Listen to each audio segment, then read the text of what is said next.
listening to episode 110 of Financial Confidence.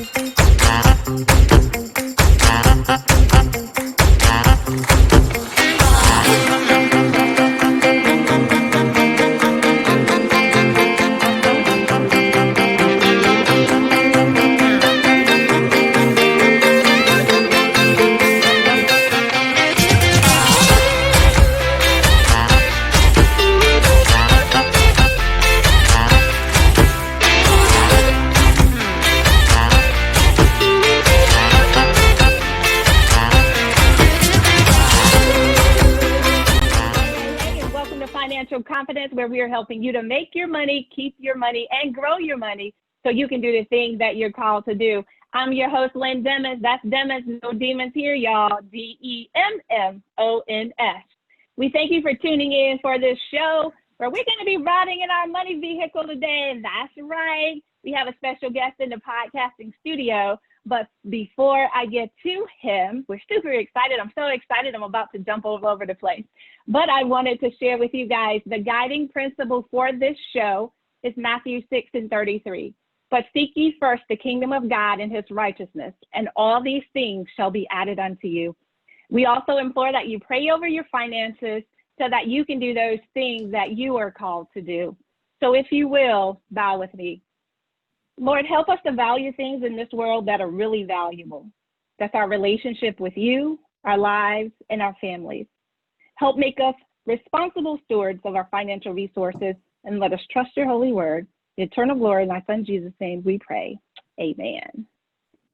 Yes, guys, we are riding in the money vehicle today, so go get your pen and your paper. Don't forget to like and share, because sharing is caring. Subscribe to this broadcast, because we're going to be dropping some money nuggets for you today that are going to help you to get to the next level.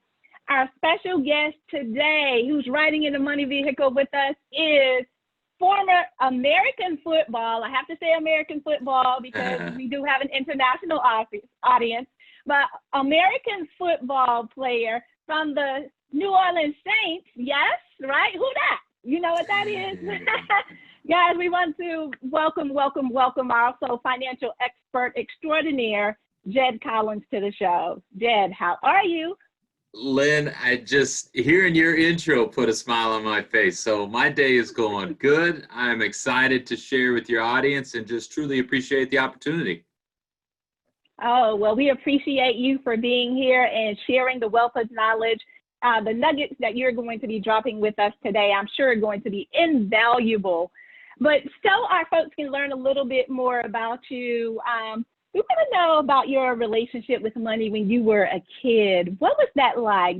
Were there some nuggets your mom and dad actually instilled in you, or something else? You know, my financial journey began, as you said, as a child. My father was the first in his family to go to college, the first in his family to really get a significant income, where growing beyond and becoming even the idea of growing wealth was the first of his consideration. And we began with a conversation, and this is why I'm on this path and this journey. He became an attorney. He actually ran his own law firm. And what his financial plan was, and the one he passed down to all 5 of his children, was get a good job and avoid debt. Now, while that's not a terrible plan, and it worked well for him and my mom are happily retired, that was where I began to question, you know, isn't there more to this? Isn't money have a deeper language? And it really started to challenge what that relationship I had with money was. And I was a spender. I made money, I spent money. And that was really all we understood of it growing up, until we began to understand what that saver mindset was that putting the little money to the side for some kind of future event. But what I'm most excited about in sharing with people is that saver mindset is a vital and important first step. But the secret of the wealthy, the secret of people who understand and use money to their advantage, is not that they're a spender, because a spender sees it on a day-to-day time frame. Savers, they see it month to month or maybe in a year or two. But this third step of becoming an investor and really putting money to work for you is stepping back and saying, I want to look at my money, my check, and I want to make it go to work for me for the next 10 years and even beyond that, decade to decade. So growing up, we were very money illiterate. To this day, my dad doesn't want to talk to his youngest son about money, but it has been a humbling realization in how little I understood and how much I wanted to begin to know, because we all are stewards. We all are sitting in the driver's seat of our money vehicle. And if we don't decide what direction we are going, then either the government or nobody is going to. And so that's really what drove me to kind of where I am today. Awesome. So thinking back through that, you said there was a lot of illiteracy there, as goes the majority of the nation, right?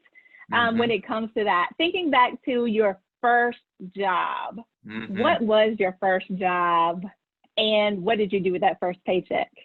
So my first job was actually truly in the National Football League. So that American football, growing up, we were student athletes, and my parents definitely emphasized the idea of being a student first. I earned and got a college scholarship, which was a true blessing. And then as I became a rookie in the NFL, I did what most illiterate guys do with their first paychecks. I spent it. I told you I was a spender.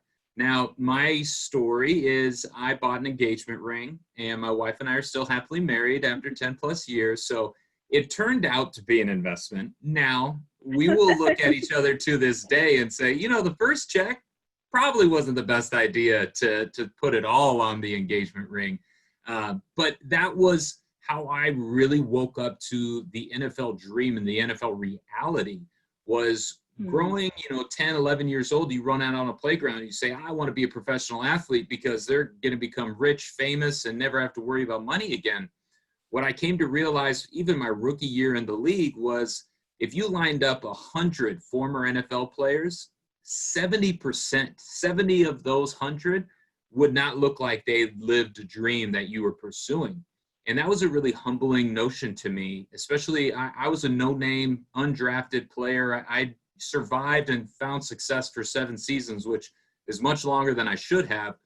But I woke up after that first paycheck was out the door and already cashed, thinking to myself, if I'm going to become a 30%er, if I'm going to truly walk away from the game of football with something to show what the game has given me, not what the game has taken, I was not only going to have to change my relationship with money, I was going to have to change my education and a lot of my behaviors around money. So that became that first paycheck. It was a beautiful investment in the end, but it was a very poor financial decision in the beginning. And that woke me up to the reality I was going to have to grow up, and not that it was my fault. As you mentioned, financial illiteracy is a crisis and an epidemic in and of itself in our country. And it's not our fault. There's not a class, there's not a course that teaches us the fundamentals about money. And that's actually what I've tried to create in Your Money Vehicle is just that class. Awesome. So guys, I hope you're paying attention, because he shared to you the methodical steps that he took. He was sharing with you his thinking through this process, from actually cashing that check to purchasing the ring. And I'm sure your wife's happy about that. She's right? But also now transitioning, because that's ultimately what you did. You transitioned to, how do I now move? And I love the way you said that. How do I move from, not from what football has taken from me, but what it has given to you? And if we think about it in our environmental, our situations, everything around us in some way, shape, form, or fashion is connected to our money. So how do we now take that, use it, become proactive, and now make better decisions with our finances as we're moving forward? So today, you mentioned you looked at the research, and former athletes were not as successful with utilizing their funds. So how do you support today? Do you support athletes in that way? Do you support other people? What are some of the things that you're doing to now help help others transition? So I want to point out, and it is such an example to view professional athletes. 22-year-old gets $1 million. What does he or she end up doing with it? But really, they are a reflection of any young person in that situation. And so what I get to do today is truly chase my passion and my dream. I left the game of football. I went and worked in wealth management for 5 years, thinking I wanted to become an advisor. When I really woke up to what my passion, what I got excited about, was to become an educator and more of a money coach. And I have my certification of financial planning. I'm a CFP. And what I get to do is teach workshops, courses, and really the fundamentals of money to professional athletes. I have some great relationships with NFL and Major League Baseball, continuing to grow as they, trust in who I am and what I'm doing, and that I'm not trying to sell the athletes a bunch of things. But really, where I began saying my message is for athletes, I was humbled by people who came and listened and went through my workshops and said, this needs to be in every high school in America. And beyond that, it can't just focus on college, because as we know and are being seen every day, college is not the correct choice for everyone. So what about the person who goes and gets one of those, skilled positions and starts to make $62,000 out of high school? What do they do with their money? And so today I get to look at my level 1 course of Your Money Vehicle, which is a book, and it was a great dream to write the book. But my vision was always to make the book an online course. And I'm very excited that July 2020, very close to when we're talking, we are launching that online course. And it's a 10-week program going through 10 different questions around your money. Are you going to end and be a certified financial planner? Absolutely not, nor do I think you need to. But our objective is to get you to use money. And I say use very intuitively, U-S-E. We want you to understand money, U. We want you to S, strategize your money. And we want you to E, be efficient with your money. And with the Your Money Vehicle process, we don't just ask questions. We don't just give you answers, but we provide you character scenarios and, most importantly, the actions to go take once you have the knowledge, because financial education in and of itself will fail. We need financial empowerment. And so where I get to stand today is delivering absolutely to high school and college students. More importantly, I get to deliver to corporations and society as a whole. And now with the scalability of the online course, my mission is to empower 1 million people in these thoughts and ideas that, having lived in a high money scenario in the NFL, having worked in wealth management and seen how the 1% handle these things, there are steps, there are actions to setting up your financial plan that we should all take. And so I'm just going to try to teach you and show you what to do. Awesome. I love that, guy. So I hope you're paying attention to his choice of words, because he didn't say I have to or I want to. He says I get to. I get to go out and provide this training. I get to, if you listen to the thought patterns and what he's sharing, he also shared some other nuggets. I hope you wrote them down. He said use, understand, strategize, and do that effectively. I mean, efficiently. Either way, right? We get it done. Make sure, yes, guys, I implore you, make sure you're writing down these notes and moving forward with us in this conversation. We're in a money vehicle. We're moving forward. Are you moving forward with us is the question I ask you. So as we continue to talk, I want you to share with us misconceptions, because we all know that there are common misconceptions out there that if we were to just dispel a few of them, people would be able to move to the next level in building that financial wealth plan. So what are some of those common misconceptions that you want to share with the audience to help us dispel today? So first and foremost, Lynn, it is something to reiterate what you're saying about writing your lessons and your goals down. People seldom do that. Fewer than 10% people have written down goals, and it is amazing how much the statistical evidence shows you you are more likely to achieve goals that you write down. So I love that you are encouraging that. Some of the common misconceptions, well, the book is called Your Money Vehicle. And we said your because we wanted to be intentional about this is not Jed, this is not Lynn's, this is yours. But the money vehicle concept really shows us that we need to see money as a verb. So far and so often we see money as the noun, the focal point, the objective of why we go to work or what we do. Money is not the destination.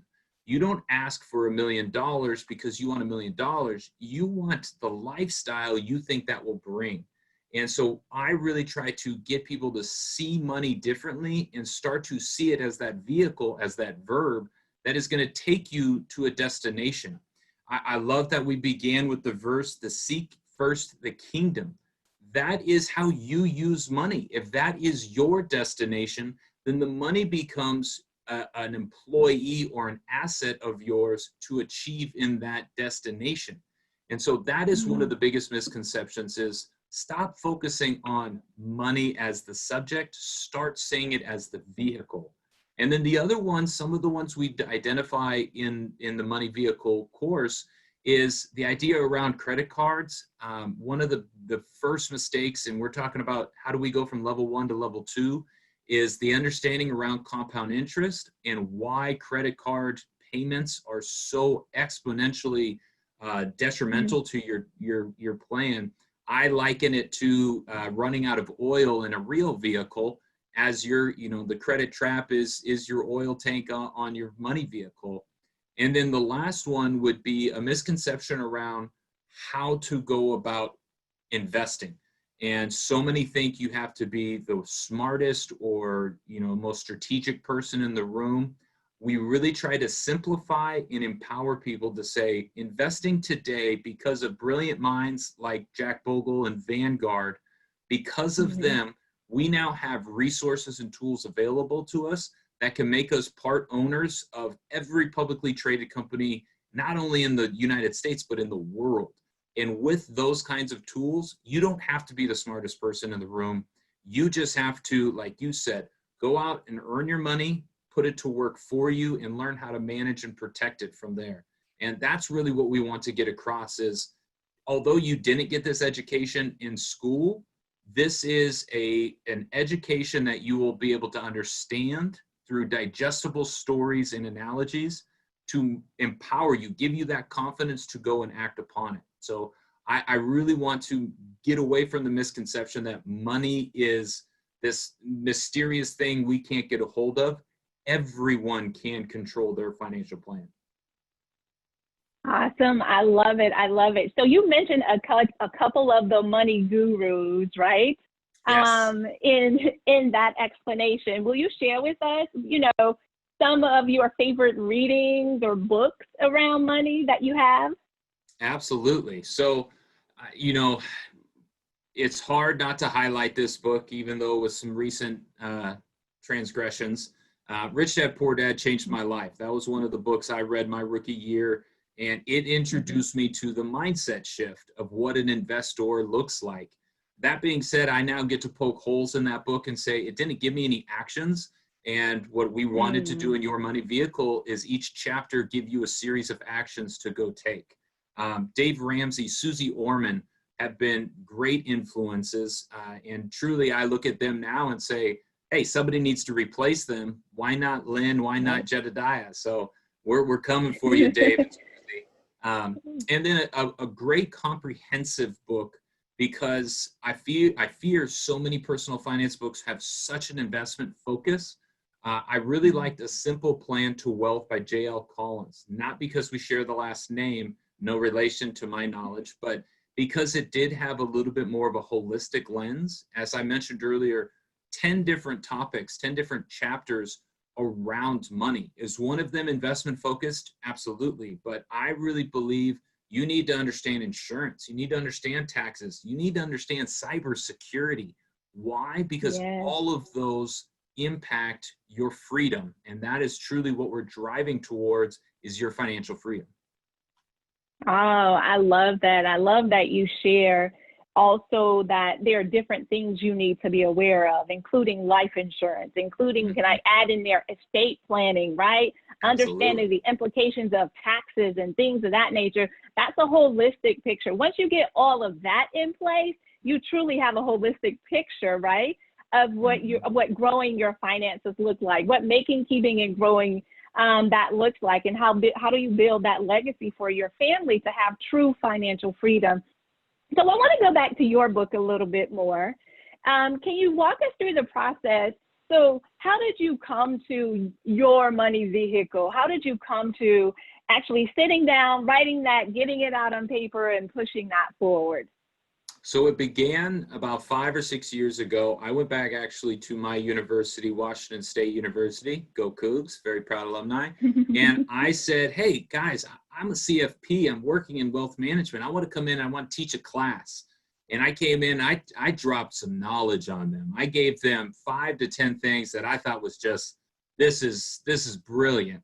And what I came to realize was every one of those went over their heads. I was teaching a level 5 course, and I was talking to level 1 students. And so it really was going out and delivering hundreds. I've delivered hundreds of financial workshops over the last few years.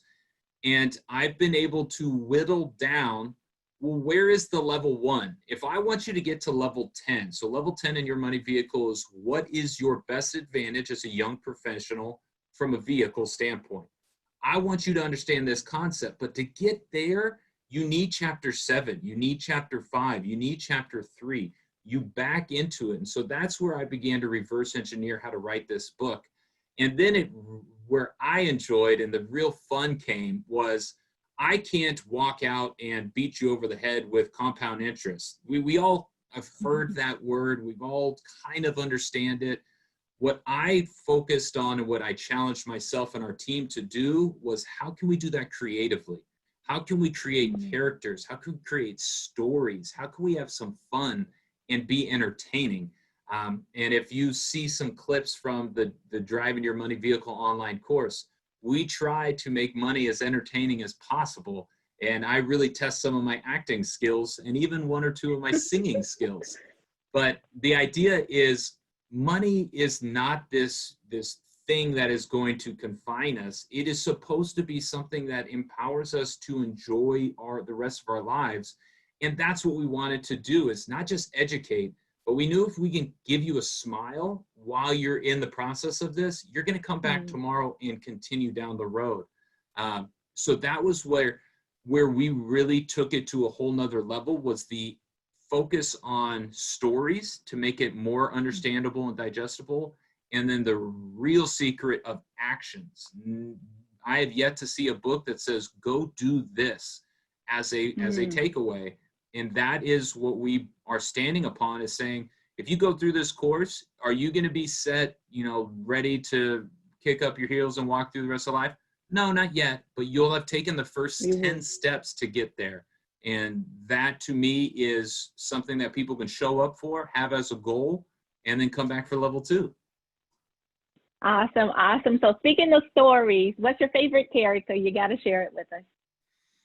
Wow. So we had a really good time. I got to be a game show host. I got to be a detective. I got to be the goofy, geeky guy from high school. There's a Cajun mechanic from New Orleans.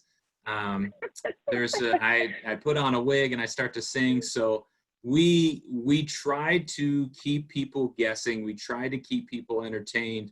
But each story has a very direct intention around what the message is. And even though we're making you smile and bringing you in and saying, okay, this isn't so bad, you are understanding the concepts. I believe probably the most, I don't want to say important, but the most widely liked story is around how we break down stocks and bonds through a lemonade stand, and then how we introduce mutual funds and index funds through that same lemonade stand analogy. And it's because people walk away, and I actually this offseason have delivered to a few NFL teams where 22-year-old NFL players have stopped me and said, listen, People are hounding me about this stuff. They know I got the money now. You're the first one that has really made me understand this topic, and I really appreciate it. And so that's what gives me the encouragement to be like, all right, I don't know where I'm headed, but I'm headed down the right road. Awesome. Awesome. I love it, guys. So Jed, we thank you so much for joining in and having this conversation with us as we're moving our money vehicles, as you're moving your money vehicle. Share with us, how do we contact you if someone wants to get in, work with you or join the course or just have a consultation? So I'm on all social media, LinkedIn, YouTube, Facebook, Jedidiah Collins, Instagram, Twitter, TikTok, Jed Collins 45. You can go to my website at jedidiahcollins.com. Your Money Vehicle, the paperback and ebook is on Amazon. And again, I would highly, highly encourage and welcome students to say, I will take the online course. I'll watch a 5-minute video a day for, for a few weeks and really get the empowerment around money. And it then followed up with the questions and the actions that are going to bring my plan to fruition. So you can access that through any of the social medias and especially the website. So I would love, love, love feedback, thoughts, ideas on how to make this story and this message get to the people that need it. We are in high schools, we are in colleges, we are in trade schools and community schools. So if you have an idea or a resource, by all means, reach out and let us know about it. Awesome, awesome. Well, we appreciate you so much, Jed, for stopping by and having this conversation with us. And guys, go check him out. Join the course. If you missed it in July, I'm sure it'll be happening again. Make sure that you connect and get on the money vehicle with us. Drive your money vehicle down the path you want to go, but at least get in the vehicle, all right? So guys, we thank you so much for tuning in for Financial Confidence. We want to hear your money success story. So send us a message. Call us at 470-236-8282 or email us your story at financialconfidence2020@gmail.com. That's financialconfidence2020@gmail.com. We thank you so much for tuning in for this episode. We'll see you next week, the same time, the same station. Until then, you stay safe.